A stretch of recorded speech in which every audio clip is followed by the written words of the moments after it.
All right, hey guys, this is Kevin Kim with Precision Powerlifting Systems. So I figured I'd do a quick video. I have a little while before I go find a place to watch the Pats here in Columbus, Ohio. But I spent the last 3 days at Westside, so I'm going to kind of give like a little breakdown of how things went. So I flew in on Thursday. I flew in on Thursday. So I got up Friday morning at 3:30 in the morning. I ate something, I chugged some coffee, made my way to the gym.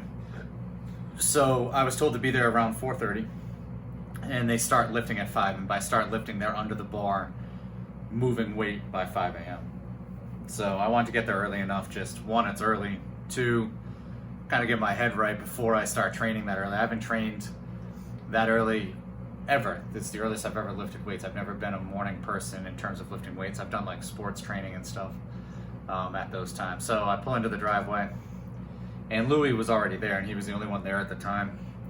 So he told me to come over and get in his Jeep. So we sat in his Jeep and we kind of just talked for about 20 minutes, just shooting the shit about training and random stuff. Then everybody else kind of got there, so we went into the gym. What they were doing for the day was they were standing on foam pads using the safety squat bar to a box, and there was 250 pounds of band tension. So the way that these dynamic effort days are run is they base the band tension off the strongest person in the group. So the strongest person in this group had about a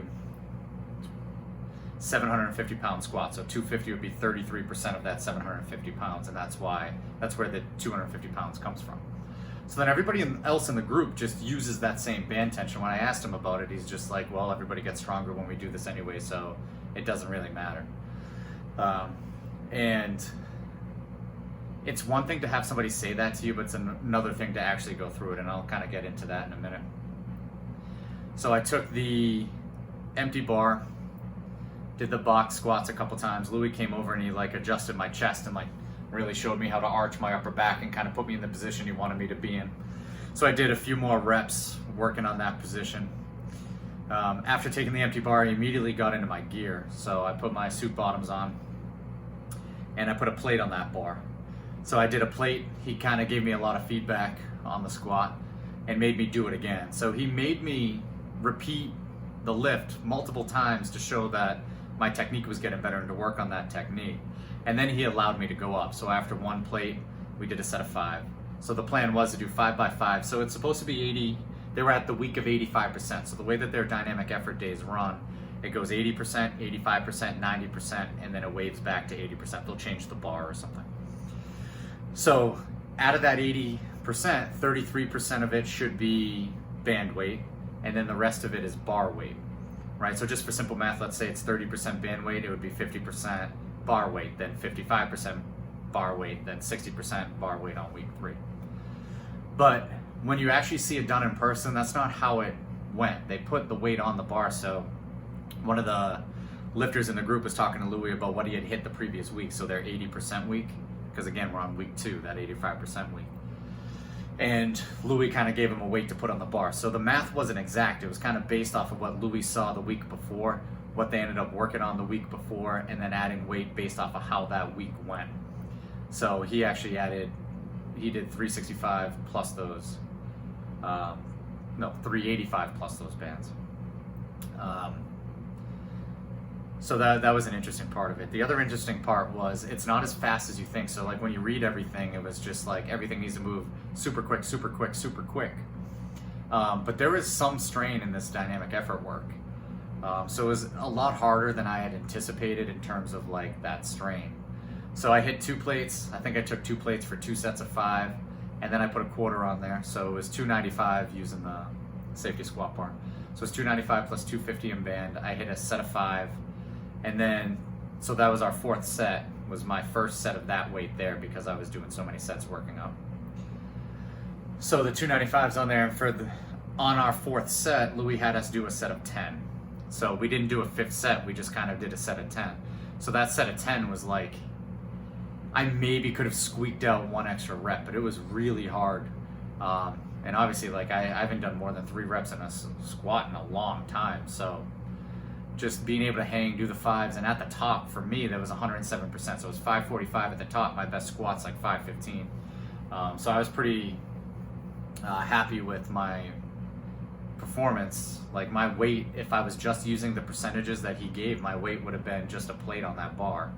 But I ended up having 2 plates and a quarter on the bar. So like, even though those percentages are on there, they're not set in stone, and Louis makes those decisions based off of, you know, how he sees the training session going. And, you know, it may not have always been this case. It may have just been this case this one day that I was in there, but he was on me about my technique right from the start, like telling me to sit back and all of those things.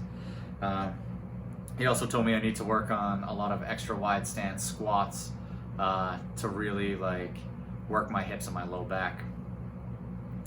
So standing on the foam was pretty interesting. So I've never used that much band tension to begin with, and the first time I'm using that much band tension, I'm standing on these foam mats. Now the foam really sunk in a lot, and what it forced you to do was really drive out into the foam to stabilize. Like if you just tried to stand straight without putting that like horizontal pressure, it was definitely way more unstable. So that was an interesting piece to it. And I definitely felt it more in my legs, and he said that it builds leg strength, and he would use this for a lot of his track athletes that come into the gym. And my legs definitely felt it, but he said you would feel it anywhere that you're weak. My lower back got pumped up doing this, and obviously like the reps and stuff that I'm not used to weigh into that, but it was definitely an interesting exercise to do, and it was like fun to mess around with and like try new things. And when I asked him like why he chose that exercise, he just said just something different. They were coming off of a meet, so he was kind of just literally just trying to do something different. And they vary training a lot just for that purpose. Sometimes you're just varying training to vary training. And he said training becomes easy when you just focus on velocity. Like when you understand that weight is not measured in pounds, but it's measured in speed, that training becomes very simple. So even though the exercise is like, you know, and it's working on weaknesses and stuff, but he just puts an exercise in there, and if you're moving it with the right velocity and the right intent and all of that stuff, like you're going to get stronger no matter what. Which was a very interesting concept because he makes it seem so simple when you talk to him. So he kind of told me what I needed to work on. So after the squats, we immediately go into the deadlifts, and there was no warming up for the deadlift. So the top weight was on there. So it was 315. And we were using rack pinhole 1. And basically this was like a deficit ladder. So we took it from the floor twice, and then we did a 2-inch deficit for a set, 4-inch deficit for a set, and 6-inch deficit for a set. So 315 was already on the bar. That was the weight that we were using. He told me to work on my lower back, and that I would get more out of doing it conventional. So I didn't wear gear for this. I did this raw. They wore their briefs when they were doing the squats and when they were doing the deadlift. So I did this raw, and it moved pretty quick. So we were done, and then, I mean, it was a pretty brutal training session. By the end of the deadlifts, I was pretty smoked. But I moved the deadlifts pretty quick. We didn't add weight, none of that stuff. We just kind of added the deficits, and I felt I moved them with almost equal speed throughout all 5 sets. So like the speed and all of that stuff, we didn't really push those any harder than like we did for the squats anyways. So from there we went out to breakfast. Louis buys everybody breakfast. We sat there, we kind of talked about training, the meet. He told some stories. And then we came back and we finished up our accessories. So when we were finishing up our accessories, the other morning group was in there training, and they maybe had a handful of guys that were doing box squats with similar band tension, just they were bigger guys with a hell of a lot more weight on the bar. So it was cool to watch them kind of go around. And same thing, like they weren't always just moving it super, super quick. Like it was slowing down, and there was some strain, and they were challenging themselves with bigger weights. Louis had told one of the lifters that he wanted to see 5 1/4 on there for a set of 5, and for his last set he had that 5 1/4 on there. And everybody's like cheering him on and stuff. And not that it was like a grindy set, it's just a lot slower than you would expect from speed work. And how he was saying like those percentages were based, you know, between 70 and 80%. So why he uses 80, 85, 90 now is instead of using 70, 75, 80, those percentages were based off of weightlifting. And weightlifting is a speed strength sport, where powerlifting is a strength speed sport. So the speed, there's differences in the speed. So when you think of it in terms of like what he was saying, the dynamic effort work is still pretty quick for strength speed. but there's some strain to it, especially towards the end. For the accessories, I started with some reverse hypers. I did this belt squat hip hinge exercise where there were 6 plates on it, 3 plates on each side, a green band, and we would do hip hinges for a set of 10, and then you'd hold the last rep for as long as you could, basically. And you did this for your 4 or 5 sets, however many you were doing, and like you'd be shaking like by the end of it. So like you're taking that to failure. So the reps didn't necessarily take it to failure, but they did something at the end to take it to failure. And something that one of the lifters had said to me was, the real work only starts on this stuff when it gets hard. And this really like made a light bulb go off, because for us, for accessories, we just don't push accessories that hard, which might be why I always have something negative to say about accessories, that I feel they don't carry over to the main lifts, and it's because we definitely do not train them hard enough. And you got to be smart about it. So if I just did a set of 30 with those belt squats to failure, maybe that gets there or whatever, but doing a set of 10 and then holding it to failure was definitely like easier on my body. I actually felt better after my accessories, like my lower back pump went away. I mean, I am really sore today from all of it. But it definitely like made me feel better, and I was like re-energized by the time I went for the accessories. I did some leg curls and abs, and that was day 1. So day 2, we went back we went to breakfast first, so I didn't have to be there as early. So we met for breakfast at 6 a.m. We got a bite to eat, and then, going backwards. So the interesting thing is, we started lifting at 5 a.m. We were sitting down at that breakfast table, which is maybe like a 5 to 7 minute drive from the gym, by 6 a.m. Like we were there by 6 a.m. So we did that 5x5 squat and 5x5 deadlift in probably 40 minutes. At most 40 minutes. Because if we didn't start right at 5, like by the time you get into those working sets and stuff, but let's say from like warming up, getting in your gear, hitting the weights, and getting out of there, 40 minutes. Like that's how quick it was. It moved. So the next day, Jeremy Hartman and his lifter Shelby Miles joined us in the morning. So we got breakfast at 6 a.m. and then we met up at the gym. And same thing for the bench. So they were doing 5x5 on the bench. We had doubled monster minis, which for me is about 100 to 110 pounds at the top. So I used 155 in bar weight, and then the 110, 115 pounds at the top, which made it about 80% for me at the top for that 5x5. And I definitely, like, the first couple reps were kind of quick, but the 3rd, 4th, and 5th were definitely harder than the first couple. But like, everybody just kind of like cheers you on and move it faster, and they all the lifters like coach you and give you feedback as you're lifting, after you're lifting, during the accessories. Like, they're always helping each other out, which is really cool.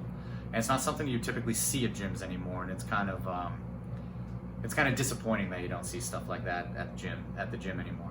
So we did the 5x5 really freaking quick. I mean, I probably did more than a 5x5, so I told my training partner that day that I'll just do as many sets at this weight until he's done. So I probably did 6 or 7 sets maybe of the 5.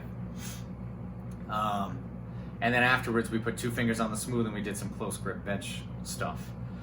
So I started with 225 and I took a set of 3, and literally it was 2 failure. Like the 3rd rep was an absolute fucking grind.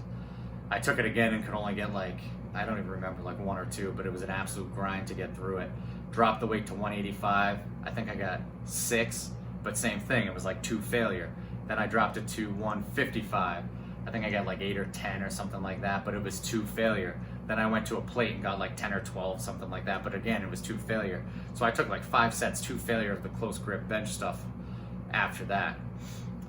Then when I was done with that, Louis had told me that my triceps need to get stronger down by my elbow. Like there's just not like a lot of meat down by my elbow, and I need to build some hypertrophy there where like most of mine's up tall. So he told me to do 8 tricep rollbacks, followed immediately by 50 press downs. So I do my 8 rollbacks, and then immediately, I think there was a light band that was just hanging from the door. I got like 20 and immediately had to go to a mini band to finish the set. So I started off with a little bit too much band tension. But the set of 50 brought me 2 failures. So I did that 4 times with the rollbacks and then the press downs 2 failure. And then I did 4 sets of plate raises. I think I ended up getting, I don't know, 25 reps maybe. of doing those. But same thing, you just do them until you can't do it anymore. Again, like we just weren't training that stuff that hard. So we might hit our max effort lift and then do back downs, but we're definitely not going to failure as often as they are. Now, I'm not saying that we should go to failure every time that we train like that. I do think like the personality and the type of lifter that is in that gym is probably different than the majority of the people that we coach. But one of the things that I think, that's like rattling off in my brain is like picking our spots. So obviously if we have our max effort, maybe we do one heavier set of reps and then we just do the rep work how it's supposed to be. Whether this is an AMRAP, maybe we finish with an AMRAP. That's probably the easiest way for me to do it, is if there's max effort and then there's back downs, right? So this is just on the bench, not on the squat and deadlift. I would not do this on the squat and deadlift. So on the bench, let's say we hit our max effort and then we have 75% for a 5x4, 75% of the above weight for a 5x4. Maybe you hit your 4x4 and then on the last set you go to failure. I don't think every set needs to go to failure, but you probably want some failure in there for the rep work. And it gets back to like what he was saying, like the real work doesn't start till it gets really hard, and that's because of the motor unit recruitment and how it goes from small to large motor units. So you have to get past the period of time where the small ones kind of start to get tired and you have to recruit the bigger ones, basically. And that makes a lot of sense to me. And maybe we don't do that on the bench if somebody smoked, but we pick an accessory lift each day to just do that to failure. So with the squats, maybe we hit our max effort squat. If there are back down squats, just run the numbers. I don't think there's any need to strain more than once on a squat. I know Louis and them will do like good mornings, heavy afterwards, but we deadlift later in the week. And sometimes that deadlift is a max effort or it's heavier, so like I don't want to mess with that. But maybe we take our hamstring exercise to failure. We do something like that where we are kind of pushing these, and maybe we just rotate those exercises each week, whichever one we take or whatever. Like these are just thoughts that are like pouring through my mind. But those 2 dynamic effort days that I did were 2 of the hardest training days I've ever had in my life. I mean, doing that 5x5 squat and a 5x5 deadlift like that in 40 minutes, that was a lot of work in a short amount of time. And they are in and out of the gym. They get there, get their shit done, and get out. And I think there's a lot to be said for that alone. I think, the other part of like the way that they train, like being part of a group and like getting into this rhythm of loading, unloading, doing the hooks on the monolift, like just in this rotation of work and working in with people and doing the same exercise with the same people and cheering them on and giving them feedback and coaching them up. Like there's an atmosphere piece to that whole thing. And I mean, it was absolutely fantastic to see. Like you just like powerlifting just isn't like this anymore. Like everybody sits in their own rack and they all do their own different programs, and a lot of people would benefit more from not having such an individualized program, but having something that their entire group is doing and just training together and going through that process, getting feedback from their training partners. Like that stuff doesn't exist anymore. People literally get their own rack. They don't want to share because they don't want to, oh, I'm one rack higher or lower, or I do more weight than you, or I do less weight and I don't want to impede on your training session. Nobody gives each other feedback. Technique doesn't fucking matter anymore on the internet. People take their videos. It's all subjective and feelings based. It's a very different, for me going into this gym and experiencing this experience, it was like a breath of fresh air. It makes me want powerlifting to be so much different than what it is because of how much I enjoyed it. And obviously like day 2, having like Jeremy and Shelby there, so I ended up getting breakfast twice on that day, but having them there and like shooting the shit about training and doing different things, and I was showing Jeremy what I did the day before and like explaining what I felt and hearing his feedback from doing it. Listening to Louie coach Shelby on the deadlifts and give her exercises to do. Like, I mean, the amount of like knowledge in the place and camaraderie and the atmosphere, and like it was a great experience. And I think all of that stuff matters so much fucking more than how you feel going into the gym, or the programs that people run are just so different. And it's like there's something about hard training with a group of people that is just missed out with. Even if you had a group and you're all doing these RPE 7 sets, it's not the same thing. like actually being in there and being winded. So by the time on those squats we got to that last set where we were doing a set of 10, like you're fucking tired. Like I was panting, and then I'm getting under the bar to do a set of 10. I don't even know if I've ever done a set of 10 squats in my life, because for Shaco it maxed out at 9 on a squat pyramid. So here I am, and like everybody's like, you know, yelling and cheering you on, and you're doing the same for them, and you're cycling through. When it's your turn, it's your turn. There is no stalling. You just get the fuck in there and you get it done. And like, there's something about that hard training session with a group and everybody doing it together that's just lost in the powerlifting world now. And I don't know how we can bring that back, because everybody wants their own program or they're not going to pay money for it. And I get it to a certain extent, but like this sport isn't complicated enough where everybody's programs need to be drastically different. So like, if we're doing pause squats, maybe one person should pause in a different spot than another, but you can all do pause squats, right? Like there's probably some compromise there, but I really enjoyed it. And I think for my group, what I'll do is maybe set up a day at the gym and just set up a dynamic effort day where we're all just doing basically what I did, so that they can understand how hard it was, how quick they moved. Because like, it's one thing to read about it on the internet and try to implement it. It's another thing to actually experience it.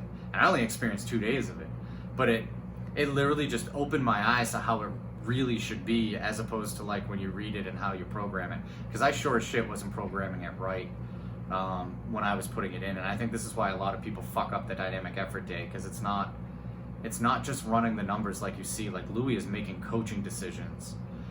Lifters are making coaching decisions. They're pushing themselves a lot harder than you would think on a day like that, where it's speed work. But they were very hard training days. And Louis, when I was asking him a bunch of questions and stuff, he said any idiot can do max effort. You know, and he said the exercise you choose for max effort is important, but he said the real strength is gained during those dynamic effort days, so the volume and everything else that comes with those days, which is very interesting and something I need to process a little bit more and kind of think of how we could implement some of the things that I learned into our programs now. Me and Jeremy went in this morning, so Sunday morning too, and I just moved around. I did some bamboo bar bench, some banded pull aparts, some more abs, some light shoulder stuff. Like I literally feel like I got hit by a bus, so I didn't want to do anything crazy, but like moving around just to get some blood flow, get some feeling back. Jeremy hit some of the bench stuff that I hit the day before, but George Halbert has a group of about, it looked like maybe 15 people that were benching, and same thing, nobody's complaining about rack heights. So they have like the standard benches, it's not a combo rack.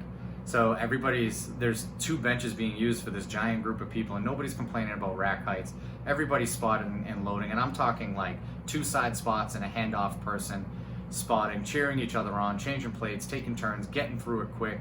George Halbert's sitting there in a chair just kind of watching it all happen. We got to meet and hang out with Bob Coe for a few minutes and kind of shoot the shit with him. He helped me out with my cable labs and showed me a better way to do it, which is pretty cool. But like, you know, watching the atmosphere stuff, it's like, it's something that I would love to be able to recreate when I go back with our group. Because we do all train together, but I give everybody different programs. And I've said this before, I don't think they need extra programs, but that's what they want because that's what they're paying for. And it's like, that's fine. But I do think there would be a lot more, I think powerlifting would be a better sport altogether, and people would get stronger if there was more camaraderie, harder training sessions, which you can't do. If you're doing higher frequency stuff, you just can't have training sessions like we had the last couple of days. And there's like, you know, you can't look past the getting breakfast together part as not being part of their success that they have in that gym. Because it definitely is. It builds this, like, everybody's giving each other shit. Even like when Louis called his wife, she's on speakerphone and we're in his Jeep and he's driving, and like she's giving some of the lifters shit and they're giving Louis shit, and it's like there's this community and camaraderie that's just like different. You just don't see it anymore. And I do think that plays a major role in the strength development that they have in that gym, and hopefully that's something that I can institute. There's definitely a lot that I learned from going through those dynamic effort days. I'm so happy I went and actually did them, because just talking to him on the phone and like, you know, and he's like, oh, it's easy, it's just math, you just do this, you just do that, and it's like, you know, and in my head I kind of knew this. I'm like, yeah, all right, that sounds pretty simple, but there's definitely more to it, right? Like, you just don't get those results from having it that simple, because if it was just that simple, everybody who put it on paper that used it would have had those same results, and they just didn't. So going there and experiencing how it really is to go through it, to have them coach, to have them identify the weaknesses and talk about those things, like, that was huge. And it literally like opened up my eyes to how it really works. And there's a lot to take back, and there's a lot more I got to digest, and I'll do maybe like a podcast or something where I'll digest this information and I'll kind of spew it out in a little bit greater detail of like maybe how we're going to use it, and stuff like that. But for now, I gotta get ready to go watch the Pats. I do not miss my Patriots games. So you can follow me on Instagram. It's KWCAN, our team, Precision Powerlifting Systems.